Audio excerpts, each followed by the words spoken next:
Hi friends फैम्पेट kitchen हाउसे सकल के स्वागत जानिए आमी नंदिनी आज आपनादेर साथे शेयर करब झाल झाल कासुंदी आलूर दम। खूबই सामान्य उपकरण दिए चट जल्दी এই রেসিপিটি কিভাবে তৈরি করে নেওয়া যায় আজ সেটি আমি আপনাদের সাথে শেয়ার করব। আজকের এই রেসিপিটি শেষ পর্যন্ত দেখার অনুরোধ রইল। রেসিপিটি যদি ভালো লেগে থাকে আমার চ্যানেলকে সাবস্ক্রাইব করে আমার পাশে থাকার অনুরোধ রইল আপনাদের সকলের কাছে। আর পাশে থাকা বেল আইকনটি অনে সেট করে দেবেন যাতে নতুন কোনো রেসিপি আপডেট করলে তার নোটিফিকেশন সবার আগে আপনাদের কাছে পৌঁছে যায়। তাহলে চলুন শুরু করে দেওয়া যাক আজকের এই রেসিপিটি। আমি এখানে 5টা মাঝারি সাইজের আলু নিয়েছি আর এরকম ডুমো ডুমো করে কেটে নিয়েছি। কড়াইতে সরষের তেল গরম হতে বসিয়ে দিয়েছিলাম। তেল ভালোভাবে গরম হয়ে গেলে আমি আলুগুলো তেলের পরে দিয়ে দিচ্ছি। এবার আমি এর মধ্যে দিয়ে দিচ্ছি সামান্য একটু লবণ দিয়ে আলুগুলোকে আধা সেদ্ধ হওয়া পর্যন্ত একটু ভাজা ভাজা করে নেব। এখনই আমি হলুদ দেব না, তাহলে আলু সেদ্ধ হতে টাইম লাগবে। তো সেই কারণে আমি লবণ দিয়ে আলুগুলোকে হালকা ভাজা ভাজা করে নেব। তো দেখুন হালকা ভাজা হয়ে গেছে, আলুগুলো আধা মতো সেদ্ধ হয়ে এসেছে। এবার আমি এর মধ্যে দিয়ে দিলাম সামান্য একটু হলুদ। এবার হলুদ দিয়ে আলুগুলোকে বেশ ভালো করে নাড়াচাড়া করে লাল লাল করে ভেজে নেব। আমি এখানে চন্দ্রমুখী আলু নিয়েছি, তাই খুব বেশি সেদ্ধ হয়ে যাওয়া পর্যন্ত আলুগুলোকে ভাজবো না। একটু শক্ত থাকবে অথচ সেদ্ধ হয়ে যাবে, সেই পর্যায় পর্যন্ত আমি আলুগুলোকে ভেজে নেব। তো দেখুন আলুগুলো ভেজে নেওয়া হয়ে গেছে। এবার আমি আলুগুলোকে ভালো করে তেল ঝরিয়ে তুলে নেব। বাকি আলুগুলোকেও ঠিক একইভাবে আমি ভেজে নেব। বাকি আলুগুলো যতক্ষণ ভাজতে থাকবো ততক্ষণ আমি এদিকে মশলা তৈরি করে নেব। তার জন্য এখানে আমি মিক্সচারের বাটি নিয়ে নিয়েছি। এর মধ্যে দিয়ে দিচ্ছি 7টা কাজু বাদাম, দিয়ে দিচ্ছি 7 কোয়া রসুন। রসুনের কোয়াগুলো কিন্তু একটু বড়ই আছে, তো সেই কারণে বুঝেই দেবেন। আর দিয়ে দিচ্ছি 1.5টা মতো বড় সাইজের টমেটো। সামান্য একটু জল দিয়ে এই 3টি উপকরণ একসঙ্গে আমি পেস্ট তৈরি করে নেব। তো দেখুন পেস্ট তৈরি করে নেওয়া হয়ে গেছে, এটাকে সাইড করে রেখে দেব। এদিকে বাকি আলুগুলো আমার ভেজে নেওয়া হয়ে গেছে। আলু ভাজা ওই তেলের মধ্যেই দিয়ে দিচ্ছি একটু জিরে ফোড়ন। ফোড়নটা বেশ ভালো হতে দেব। ফোড়নটা বেশ ভালোভাবে হয়ে গেলে আমি এর মধ্যে দিয়ে দিলাম 2টো মাঝারি সাইজের কুচি করে রাখা পেঁয়াজ। ভালো করে একটু ফোড়নের সাথে পেঁয়াজটাকে একটু নাড়াচাড়া করে নিচ্ছি। এবার আমি এর মধ্যে দিয়ে দিচ্ছি সামান্য একটু লবণ দিলে পেঁয়াজ খুব তাড়াতাড়ি নরম হয়ে যায় এবং খুব তাড়াতাড়ি ভাজাও হয়ে যায়। তবে আমি পেঁয়াজগুলোকে বেশি লাল লাল করে ভাজবো না, একটু নরম হয়ে যাওয়া পর্যন্ত আমি পেঁয়াজগুলোকে ভেজে নেব। তো দেখুন পেঁয়াজগুলো ভেজে নেওয়া হয়ে গেছে। এবার আমি এর মধ্যে এক এক করে গুঁড়ো মশলা দিয়ে দেব।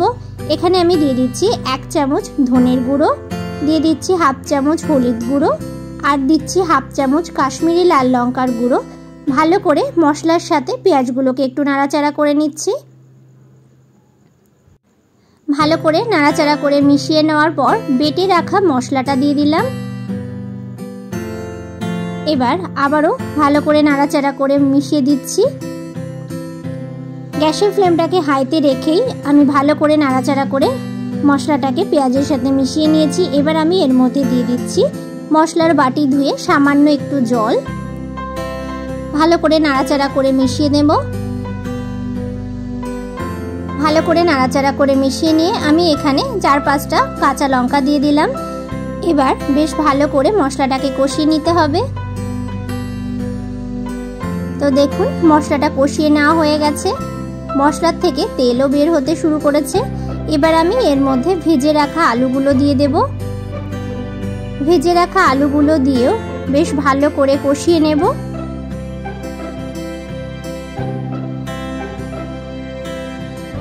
আলুর সাথে বেশ ভালোভাবে কষিয়ে নেওয়ার পর এখানে আমি 1/2 চামচ আম কাসুন্দি দিয়ে দিলাম। কাসুন্দি দিয়েও বেশিক্ষণ কষানো যাবে না, 1-2 মিনিট মতো একটু নাড়াচাড়া করে আলুর সাথে কষিয়ে নিতে হবে। আমি এখানে বাড়িতে বানানো আম কাসুন্দি ব্যবহার করেছি, আপনারা দোকানের কেনা কাসুন্দিও ব্যবহার করতে পারেন।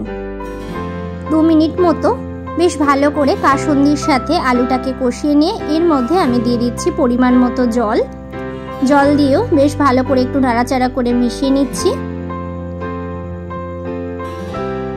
এই আলুর দমটা কিন্তু খুব তাড়াতাড়ি হয়ে যায় আর খেতে কিন্তু ভীষণই সুন্দর। রুটি পরোটা লুচির সাথে কিন্তু অসাধারণ লাগে। গ্যাসের ফ্লেমটাকে মিডিয়াম ফ্লেমে রেখে ঢাকা দিয়ে আমি একটু ফুটতে দেব। ফিরে আসলাম 5-7 মিনিট পর। ঢাকা দিয়ে আমি বেশ ভালো করে ফুটিয়ে নিয়েছি।